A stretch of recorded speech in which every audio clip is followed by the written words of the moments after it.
Hoi, ik ben Ilona. Ik wil in deze video ingaan op de wespensteek. Wat ik tot nu toe begrepen heb en ook wat extra informatie dat ik heb gevonden. Ik heb ook wat artikelen gelezen. Ik wil wel even duidelijk zeggen dat ik geen dokter ben. Ik heb geen achtergrond in biologie of medische biologie of iets met medische kennis. Dus wat dat betreft wil ik eigenlijk alleen maar meedelen wat ik ben tegengekomen. Sommige artikelen waren heel technisch. Soms had ik geen idee wat ik aan het lezen was, om heel eerlijk te zijn. Dus ik heb er gewoon uitgehaald wat ik er kon uithalen, waar ik het gevoel had van dit is belangrijk en daar wil ik ook wat mee gaan doen. Dus wil ik jullie aanraden, gewoon kijken of het resoneert, niet resoneert. Doe je eigen onderzoek.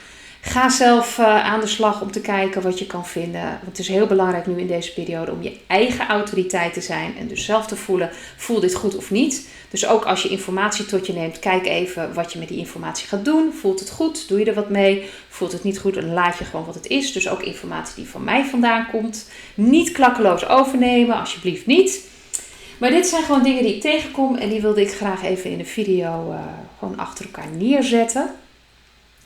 En dan ook wat kaartleggingen doen. En ik wilde beginnen met iets wat ik tegengekomen was. Dat zal ik ook even voorlezen. Ik heb het apart gezet, volgens mij al een paar weken geleden. Ik had nu opeens iets van, daar kan ik nu wel wat mee doen. Dat heb ik gevonden, want ik zal het nu even voorlezen op het kanaal van Nederlands Verzet van Evelyn. En dit gaat over een lezing die is geweest van een immunologe uit het Leids Universitair Medisch Centrum. Helaas heb ik er geen datum bij gedaan, maar dit is al het is al een paar weken oud in ieder geval. En ze heeft eigenlijk een samenvatting opgeschreven, of ze daar nu zelf bij was of dat ze dit door heeft gekregen van iemand, dat weet ik niet. Wat die immunologe eigenlijk meegedeeld heeft. Advies is nog steeds om uit de buurt te blijven van de wespensteek. Dus mensen die ook de wespensteek hebben gehad. Ze zien een grote toename aan hersenbloedingen, hartinfarcten en trombose binnenkomen. Er wordt niet gevraagd naar of iemand een wespensteek heeft of niet. Dus dat wordt ook momenteel nog niet geregistreerd. Deze immunologe gaf aan dat het sharing-verhaal hoeven we absoluut niet bang voor te zijn. Als je wat binnenkrijgt, gaat het je lichaam ook weer uit. Want we hebben de messenger niet binnengekregen van het mRNA. Nou, dat vind ik heel interessant. Daar wil ik zo later nog even op terugkomen. De varianten komen op het eiwit, denk ik. Dit is waarmee het V met de bloem iris de cel in kan. Dus voeg tot samen de V met de bloem iris. Het rijmt er in ieder geval op. Door de wespensteken zijn er allemaal varianten ontstaan. Er wordt 23 juli, dit is wel interessant, want het is nu 21 juli, een artikel gepubliceerd volgens die immunologen. Dat die al ruim een maand klaar ligt over 3 varianten van het eiwit. Dit betekent dat de wespensteek die nu dus ingebracht wordt niet werkt. Dat is al bekend, maar wordt dus pas 23 juli gepubliceerd. Ik ben heel benieuwd of dat ook zo is. De onderzoeksgroep uit Erasmus van onder andere Marion Koopman zou dit ontdekt hebben. Dus ook de politiek is hiervan op de hoogte. Er wordt in het artikel gezegd dat een van de varianten 7 keer gevaarlijker is dan de oude variant.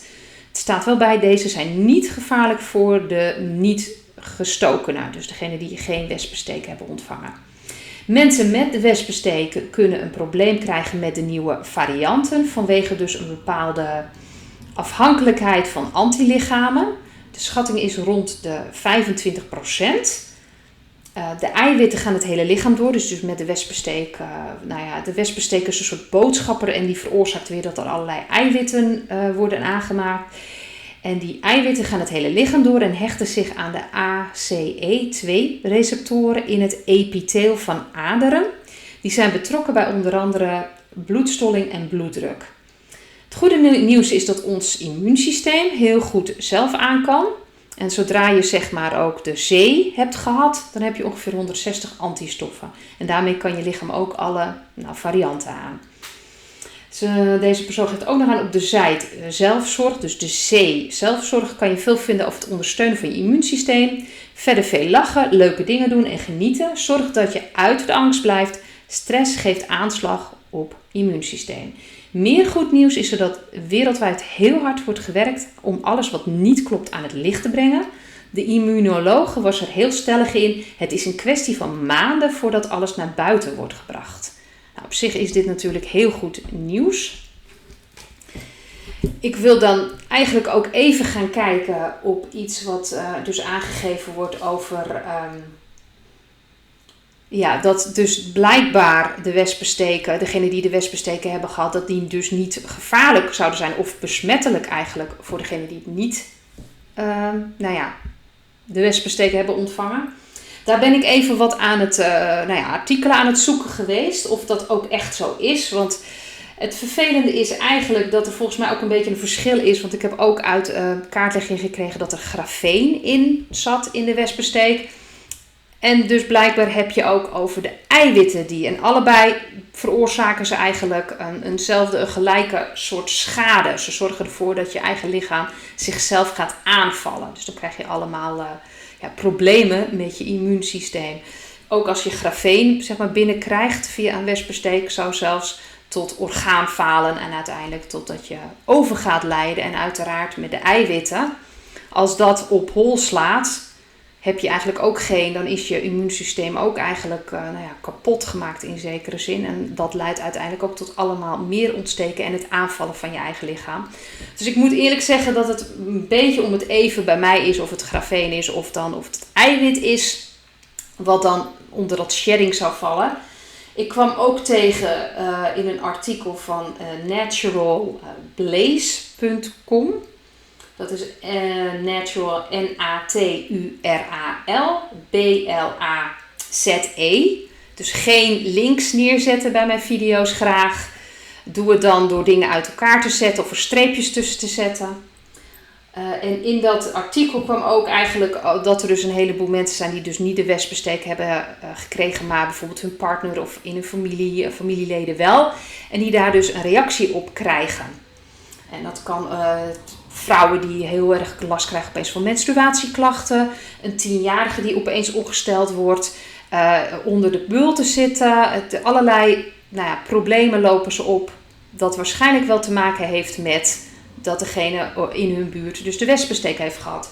In het artikel, en wat eigenlijk ook wordt aangegeven volgens mij door Dr. Tenpenny, want dat stond ook in het artikel, die weet dus niet of dat van shedding, dus dat het echt in de adem of in de lichaamssappen zit, of dat het met transmission, dus transmissie te maken heeft. Want daar is nog niet helemaal over bekend. En dat is eigenlijk wel heel interessant, want transmissie komt er eigenlijk op aan dat het om frequentie gaat, om het uitstralen. Dus als mensen dus ziek worden in de buurt van mensen met wespensteken, kan het dus met frequentie te maken hebben wat iemand dus opvangt en wat blijkbaar dus ook binnenkomt. Dat is heel belangrijk om dat te realiseren. Dat komt dan binnen en dat veroorzaakt dus een lichamelijke ongemak of lichamelijke klachten. Dat is natuurlijk een hele andere manier van kijken. Dus eigenlijk wilde ik als eerste een vraag stellen. Helaas heb ik de kaartlegging al gedaan en dan werd ik onderbroken. En ik ga eigenlijk altijd maar 1 kaartlegging leggen op een vraag, zeker op zo'n belangrijke vraag. Mijn eerste vraag was ook, is het frequentie waardoor dus dat gebeurt? Waardoor dus mensen last krijgen van andere mensen die dus de wespensteek hebben ontvangen. Is het frequentie? Dat was mijn vraag. Ik moet ook een duidelijke vraag stellen. En wat ik als eerste kreeg was een ja. De aas van Bekers. Daar ligt dus het probleem. En wat ik daar ook uit krijg, dit is de centrale kaart, dat is pentagramma 3. Gaat het erom dat wij leren samenwerken met onze hogere zelf. Met dus het grote ontwaken, met de vibratie. Dus allerbelangrijkste, wil jij jezelf dus beschermen op dat vlak, of sowieso ook op je lichamelijk vlak, van mensen die dus de wespensteek hebben ontvangen, vibratie hoog houden. Dat vond ik juist ook interessant in dat stukje van die immunologe, die dus aan het einde van schreef van, zorg goed voor jezelf, geniet van het leven, maak plezier. Dat verhoogt je vibratie. Het gaat om het samenwerken, eigenlijk ook tot onze hogere zelf, ons lichaam, onze ziel, ons bewustzijn.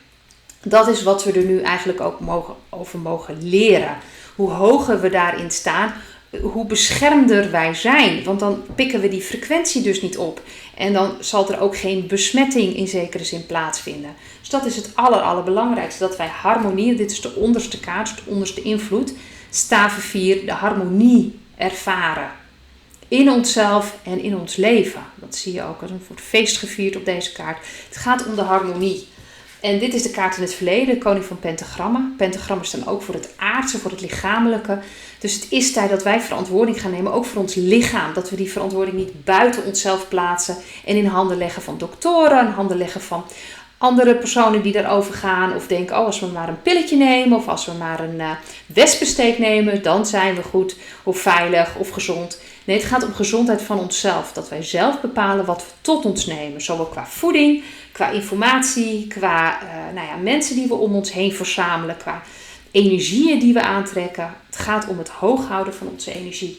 Dit is namelijk de toekomstkaart en dat is pentagram 9. En zoals je ziet is een dame die gewoon geniet van het alleen zijn, van in haar tuin zijn. Met zichzelf in tevreden is en in harmonie. En dat is waar we naartoe gaan. Dus dit is eigenlijk ook de kans in deze periode, ook door de wespensteek en ook door de mensen die de wespensteek nemen. Zodat wij eigenlijk in zekere zin geforceerd worden om beter voor onszelf te zorgen. Beter voor onze voeding, voor ons lichaam, voor onze energie. Het allerbelangrijkste is onze frequentie en onze energie. Dus of er nu sprake is van shedding, of er nu sprake is van dat er iets doorgegeven wordt. Het gaat om de frequentie. Als je daarin je frequentie hoog houdt, hoef je absoluut niet bang te zijn dat je op een of andere manier besmet wordt. Het is wel zo dat, en dat heb ik natuurlijk ook, ik ben ook bezig om mijn frequentie te verhogen. Dus ik heb natuurlijk ook mijn plekken waar dingen binnen kunnen komen. Dat is gewoon zo, dat heeft iedereen. In die tijd is het beste om jezelf te ondersteunen met verschillende supplementen bij wijze van spreken. Dat kun je op het internet vinden. Kijk wat goed bij jou past, wat resoneert. En daarnaast kan je gewoon goed voor jezelf zorgen, goed voor je rust zorgen, goed voor zorgen dat je ook geniet, want dat is ook heel belangrijk. En dat je tenminste als je angst voelt, door die angst heen voelt, zodat het oplost. Ga geen angst wegduwen, ga ook net niet doen of de angst niet bestaat, want dat is natuurlijk onzin. Je ervaart het omdat het nog ergens in je energie zit. Hoe minder angst je in je energie hebt, hoe minder dingen je gaan ook triggeren om angstig te zijn. Dus als je heel erg angstig om bepaalde dingen bent, kijk daar dan ook naar en kom dat ook onder ogen. En voel dat gewoon doorvoelen. Ga niet mee in die angst, schiet ook niet in je hoofd, ga het ook niet wegdrukken. Want angst is op een gevoelsniveau en dan zal je het ook moeten oplossen op een gevoelsniveau. Dan kan je niet rationeel de angst, dat heb ik wel eens meegemaakt met bepaalde therapieën. Van ja, dan ga je tegen jezelf, met de ratio ga je dan je angst een beetje inperken. Nou, voor mij heeft dat in ieder geval niet gewerkt. Misschien werkt het voor andere mensen wel. Ik heb in ieder geval gaandeweg geleerd dat wil ik met emoties omgaan, dan zal ik dat ook op het emotionele vlak oplossen. Anders wordt het niet opgelost. Dan zit je op een heel verschillend vlak ben je dan bezig. Dus voel je angsten, voel je pijn, voel je woede, voel je verdriet. Voel het. Ga er niet in zwelgen, duw het niet weg, maar kijk in je lichaam waar het zit. Adem er naartoe en blijf erbij totdat je er echt doorheen kan ademen. Tot het vanzelf loslaat. En sommige stukken gaan heel diep en daar heb je gewoon meer tijd voor nodig. Maar het is dus eigenlijk belangrijk, en dat is misschien ook ten dele van te leren wat er nu gebeurt om ons heen, is dit ook weer iets om ons op een hoger plan te brengen. Het heeft met frequentie te maken. Dus dat vond ik een hele belangrijke vraag. Dus of het nu via grafeen gaat, of het nu via eiwitten gaat, op zich maakt dat niet uit. Wat ik ook wel interessant vond, en ook die immunologen had beschreven, en ik hoop dat ik het goed begrepen heb. Zoals ik al aangeef, ik heb geen achtergrond op dit gebied. Bij dat grafeen is er ook iets meegestuurd. Volgens mij iets van een soort magnetisch om het in de cellen te krijgen. Wat mij ook het gevoel geeft, al zou je daarmee in contact komen, kan het dus ook niet gelijk in je cellen komen. Want het is, als jij geen wespensteek heeft gehad, is dat goedje er niet bij ingespoten. Wat dus belangrijk is om dat grafeen door het hele lichaam te krijgen. In geval van die eiwitten kan je natuurlijk wel in contact komen met die eiwitten. Maar als je de wespensteek niet hebt gehad, heb je niet die boodschappers ingekregen. En wat ik begrepen heb, kunnen natuurlijk als je in contact komt met die eiwitten, kan het uiteraard dan wel schade doen. Zeker als je frequentie nog niet hoog genoeg is. Of dat je misschien daar zelfs nog van moet leren op de een of andere manier. Maar als je daar dus in contact mee komt, wat ik ervan begrepen heb, is dat er dus iets, de wespensteek brengt iets in, een soort bepaalde boodschappers die dus zorgen dat het eiwit worden aangemaakt in jouw cellen. Dat is eigenlijk als reactie op. En dat stopt dus niet. Een heleboel doktoren waarschuwen ervoor dat dat maar doorgaat. En dat dat uiteindelijk zal leiden tot een aanval op het eigen lichaam. Maar dat hebben mensen die dat niet hebben, die steek niet hebben gehad, hebben dat dus nooit die boodschappen binnengekregen. Dus wij kunnen uiteraard, als we heel dicht contact met iemand hebben en onze frequentie is niet hoog, uiteraard die eiwitten binnenkrijgen. Maar wij hebben niet die boodschap in ons lichaam gekregen om die eiwitten te blijven maken. Dus dat zit niet in ons lichaam. Dus misschien zit daar een verschil tussen. Dat is hoe ik het voel. Kijk maar wat je met die informatie doet. Maar dat is een beetje wat ik ervan begrepen heb. En dat zou kunnen kloppen met wat die immunologe eigenlijk aangeeft. Van op zich kan er volgens mijn gevoel wel schade uitkomen. Maar uiteindelijk gaat dat eiwit weer je lichaam uit. En wij hebben dan niet de wespensteek gekregen waarin de opdracht wordt gemaakt aan ons lichaam om maar te blijven maken. Dus mijn conclusie is daarbij ook van, hou je frequentie hoog, dan kan je eigenlijk niets gebeuren. En tot die tijd zorg zo goed mogelijk voor jezelf en kijk dingen in jezelf, ga die ook aan. Ga bepaalde angsten, verdriet, pijnen niet uit de weg. Daardoor word je steeds krachtiger, daardoor wordt je energie steeds gebalanceerder. Frequentie wordt steeds hoger en dan hoef je ook niet bang te zijn dat eiwitten of grafeen op de een of andere manier je lichaam binnen zal treden. Dat wil ik in ieder geval even meegeven. Dat is hoe ik het zie. Ik wilde ook nog gaan kijken naar Nederland, want hoe zit dat nu met die verschillende wespensteken? Ik heb al wat berichten gehad van mensen die energetisch bezig zijn en die dus ook merken met mensen die dus de wespensteek hebben gehad, dat hun ziel wel buiten zichzelf lijken te zitten. Dus dat zou betekenen dat ze de zwarte hoedensteken hebben gehad. Ik heb misschien er wel eens een keer al wat naar gekeken, maar ik wil het gewoon even duidelijk vragen wat wij in Nederland, welke wespensteken wij de meerderheid krijgen. Ik zal sowieso nog even een keer herhalen. Ik neem onder geen beding een wespensteek. Dat is mijn keuze. Iedereen mag zijn keuze daarin maken. Maar ik wil daar gewoon, het maakt niet uit voor die witte hoeden wespensteekers, de zwarte hoeden wespensteekers of de zoutoplossing. Ik wil het sowieso niet in mijn lichaam. Dus ik ga echt de bewuste vraag stellen. Is de wespensteek in Nederland, waar is de meerderheid? Dus dat niet betekent dat alle wespensteken daarvan zijn, maar wat is de meerderheid van de wespensteken? Is dat wit en zwart en dan laat ik de zoutoplossingen even weg. Is het van de witte hoeden of van de zwarte hoeden? Dus wespensteken in Nederland. Ik heb hier bekers 9, dat is de bovenste kaart. Ik heb hier, dit is een ja. Nou ben ik heel benieuwd op wat, want is het wit, is het zwart? Misschien is het ja dat het beide is. Dit is de onderste kaart, pentagram 5. Dit is matigheid. Dit is de kaart van het verleden. En dit is de toekomst. Paasje, pentagrammen. Mijn vraag was dus, is het wit, is het zwart? En ik krijg ja op het antwoord. Ik had eigenlijk gehoopt dat het duidelijker zou zijn, is het wit of is het zwart? Maar ik heb het gevoel hierbij dat het dus beiden is. In Nederland heb je beide wespensteken. Dus je kan zowel de wespensteek van de witte hoeden krijgen, van de zwarte hoeden. Het is mij niet helemaal duidelijk hoe dat verspreid wordt en wie wat krijgt. Ik zou sowieso de wespensteek niet nemen, maar dat is aan ieder eigenlijk. En als ik zo even kijk, het heeft ook met een... Nederland is natuurlijk qua energie en wij staan heel hoog in de duistere energie. Dus ik denk ook dat daarom er nog wel wat invloeden van de duistere zijn qua wespensteken wat dat betreft. Er zijn natuurlijk ook wat, dat merkten we natuurlijk ook wel, dat er ook wel wat gebeurd is met de wespensteken. Sommige wespensteken die kwamen niet goed aan, die werden vervoerd door een bepaalde... iemand die snacks rondvoerde, dat soort dingen. We hebben wel hele bizarre dingen op dat vlak meegemaakt.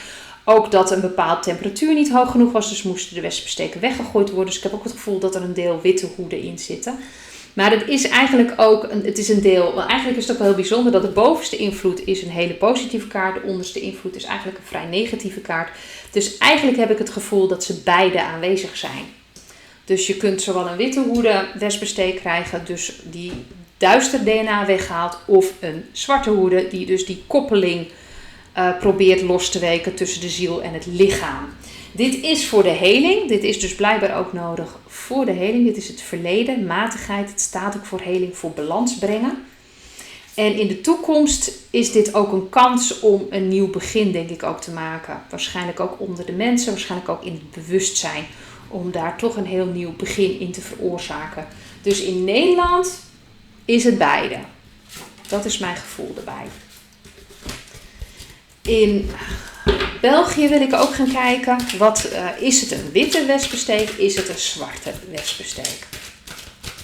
Kijken of de kaarten daar iets over zeggen. Dit gaat over België. Hoe zit dat met de wespensteken daar? Ik heb bekers 2 bovenaan. Ik heb staven 2. Dat is de centrale kaart. Ik heb de kaart in het verleden. Bekers 9. Ik heb de ridder van zwaarden. Dat is de onderste kaart. En ik heb de wereld. En het bijzondere is dat ik dus 2 kaarten. En dat staat eigenlijk voor beide kanten. Wederom en wederom. Dit is vooral besluiteloos. Volgens mij is hier dus ook witte en zwarte. Het is gewoon een mengsel. Dus je kan een witte wespensteek krijgen of een zwarte wespensteek. Om het heel makkelijk te zeggen. Bovenste invloed is een positieve invloed. Dat staat voor heling. Wat blijkbaar dus heel belangrijk is. Dat die wespensteek op de een of andere manier toch zorgen voor een soort heling. Op wat voor vlak dan ook. Al is het maar om mensen wakker te maken. Al is het maar om te realiseren. Goh, wat heb ik eigenlijk uiteindelijk gedaan voor mensen die een wespensteek hebben genomen. Ook om te ervaren wat voor consequenties daaraan vastzitten. Als je natuurlijk een zwarte wespensteek hebt gehad. Dan zal je steeds minder contact met je ziel kunnen maken. Dus het heeft gevolgen. Dit is de onderste kaart. Dit is een vrij negatieve kaart. Dus dan heb ik het gevoel dat het beiden zijn ze aanwezig. En dit is ook weer om eigenlijk een nieuwe wereld te gaan creëren. Dit is ook nodig als een soort, hoe noem je dat? Balans brengen. De wereld is eigenlijk de laatste kaart van de grote arcana. Het is een soort afsluiting. Dus ik heb ook echt het gevoel dat dit, je zou het bijna met de einde der tijden kunnen vergelijken. Maar daar heeft het wel mee te maken. Dit is heel belangrijk om een nieuwe wereld te creëren. Wat we eigenlijk bij Nederland er ook uitkregen. En dan wil ik nog even naar Duitsland kijken. Is de wespensteek in Duitsland wit of zwart? Wat wordt daar verspreid? Ik heb staven 4, bovenste kaart. Ik heb weer de wereld. Dat is de centrale kaart. Ik heb matigheid. Dat is de onderste dat is de verleden, pardon. De onderste invloed is staven 4. En het zwaarde 10 is de toekomst. Op zich zit ook weer die afsluiting in. Zit ook weer die zuivering in. Dus voor mijn gevoel heeft het weer beiden, wordt het gebruikt. Hoe zeg je dat? Het is bijna alsof het balans is om in balans te komen. Zeker omdat we weer in het verleden die matigheid. Dus het komt eigenlijk totaal. Elke keer komt het weer op dat balans neer. Dus sommigen zullen een zwarte wespensteek krijgen. Sommigen zullen een witte wespensteek krijgen. En dat heeft natuurlijk ook consequenties op dat vlak. Dus wat dat betreft, het heeft met balans te maken. De bovenste invloed, en dit keer is het omgedraaid. Dus de bovenste invloed is negatiever dan de onderste. Dus mijn gevoel is hierbij misschien wel dat in Duitsland er meer zwarte wespensteken zijn dan witte wespensteken. En waarschijnlijk in Nederland dat er misschien, omdat de bovenste kaart positief was, dat daar net weer meer witte wespensteken zijn dan zwarte. Of dat zo is, dat is gewoon moeilijk te zeggen. Ze zijn er allebei. Dat is gewoon mijn gevoel. Het is maar net, ik kan niet zeggen hier wordt deze wespensteek gegeven en hier wordt daar. Maar in de landen zelf is het gewoon een mengsel van. Het is echt om balans te brengen, om dingen in balans te, en dat er weer iets nieuws, dat er iets eindigt. Dus een bepaalde fase wordt afgesloten en we gaan weer verder. Dus dat wilde ik even meegeven. Dan wilde ik nog heel even kort ingaan op een filmpje wat ik zag van broeder Bugnolo, als ik het goed uitspreek. Dat is een Italiaanse broeder die volgens mij verbonden is met een christelijke, in ieder geval in het Vaticaan-katholieke groep. Ik weet niet precies welke, maar ik ben hem al eens een keertje eerder tegengekomen. En toen waarschuwde hij ook over wat er allemaal gebeurde in de katholieke kerk. Dit is volgens mij al een iets oude video en het gaat ook over de openbaring van Johannes, vertelt hij daarin over. En dat is in die openbaring komt er een schorpioen die met zijn staart gif inbrengt en dan gaat er ongeveer 1/3 overlijdt. En hij geeft ook in die video aan dat hij ook zo het gevoel heeft dat door de wespensteek een heleboel mensen gaan overlijden en dat dat tot gigantische chaos gaat leiden.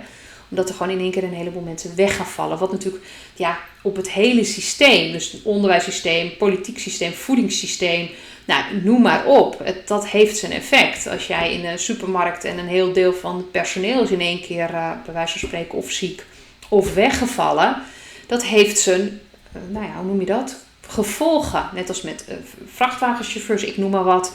Mensen, personeel, mensen vallen weg. Ziekenhuizen komen natuurlijk met heel veel mensen te zitten. Misschien gaan er ook wel een heleboel in de verzorging. De doktoren zijn ook een heleboel die de wespensteek hebben ontvangen.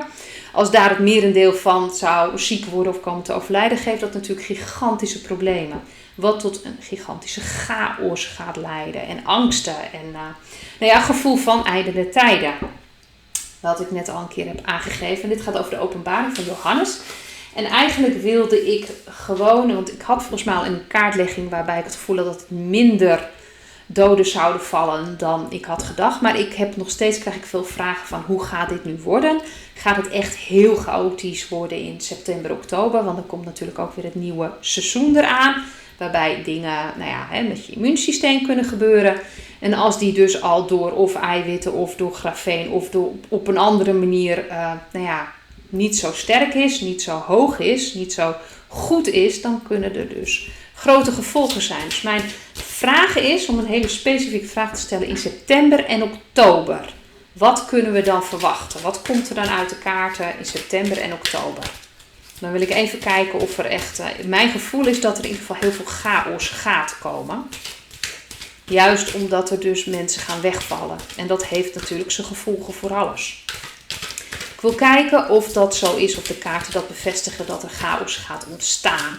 In welke mate kan ik zo niet zeggen, maar ik wil gewoon even kijken wat de kaarten daarin zeggen. En wat ik daarbij voel. Oké, dit is de bovenste kaart. Zwaarde 8. Dit is de centrale kaart, zwaarde 7. Dit is de kaart van het verleden, paasje, pentagramma. Dit is de onderste kaart, koning van pentagramma. En dit is de toekomstkaart, de gerechtigheid. Ja, balans komen. Zo zien, dit is de centrale kaart en dit is de kaart die erboven ligt. Dat zijn geen goede invloeden.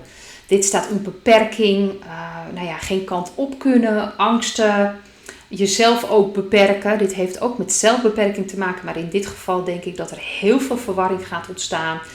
Dit staat eigenlijk voor geen verantwoording nemen of wegvluchten. En ik denk dat er gewoon heel veel vluchtgedrag gaat ontstaan. Mensen weten helemaal niet hoe ze hiermee om moeten gaan. Dus dit gaat heel veel chaos veroorzaken, heel veel verwarring veroorzaken. En daarom is het dus zo belangrijk dat mensen die snappen wat er gebeurt, die begrijpen wat er nu ook in de energie gebeurt, wat er nu sowieso op de aarde, in de frequentie gebeurt. Dan is het heel belangrijk om mensen op te gaan vangen. De koning van pentagrammen heeft ook iets stabiels eigenlijk. En ik denk dat het heel belangrijk is dat voor mensen, wakkere mensen, om andere mensen op te gaan vangen. Ze te gaan begeleiden als ze ervoor openstaan. Want ik vond dat ook wel heel mooi wat broeder Bugnolo, als ik het goed uitspreek, aangeeft in zijn video van sta open voor je medemens, help ze, behalve als ze vijandelijk tegenover jou staan. Want het kan heel goed dat degenen die geen wespensteek hebben gekregen, daar natuurlijk de schuld van kunnen krijgen wat er in september, oktober gaat gebeuren. Dat kan. Al heb ik het vermoeden dat dan al heel veel naar buiten is gebracht en dat mensen dan ook wel begrijpen wat er op dat vlak gebeurd is. In ieder geval heel belangrijk. Als mensen ervoor openstaan, help ze. Als ze vijandelijk naar je zijn, dan is het natuurlijk beter om daar gewoon uit de buurt te blijven. Het is niet de bedoeling dat je jezelf in gevaar gaat brengen. En dit is allemaal nodig voor de balans. Om echt balans te brengen, gerechtigheid. Dingen moeten rechtgezet worden. Bepaalde mensen hebben bepaalde lessen te leren. Dat wil niet zeggen dat ze goed of slecht zijn. Dat is gewoon zielscontracten. Dat zijn gewoon lessen die ze mee willen nemen. Dus ga ook niet op iemand neerkijken. Dat vind ik altijd heel belangrijk. Ik vind het soms moeilijk hoor met de wespensteken dat bepaalde mensen ervoor kiezen. Maar aan de andere kant, dit is een vrije wil. Ik heb al een keer aangegeven, iedereen heeft het recht om zijn of haar vrije wil toe te passen. En als iemand daar uiteindelijk spijt van krijgt of verwarring door krijgt of in verwarring komt en om hulp vraagt, dan ga ik iemand niet afwijzen in die zin van ja, nee, dat heb je zelf gedaan hoor, jammer dan. Dat moet ook niet, want dat haalt ook je frequentie naar beneden. En de frequentie is juist om het samen zijn. Hoe meer wij samenkomen als mensen, hoe sterker wij staan. En het is juist de bedoeling dat wij samenkomen, dat we uitwisselen, dat we verbinding maken. Compassie, alles weer in balans brengen. En dat is eigenlijk het belangrijkste wat ik nu nog wilde meegeven. En hopelijk zie ik jullie in een andere video. Dag!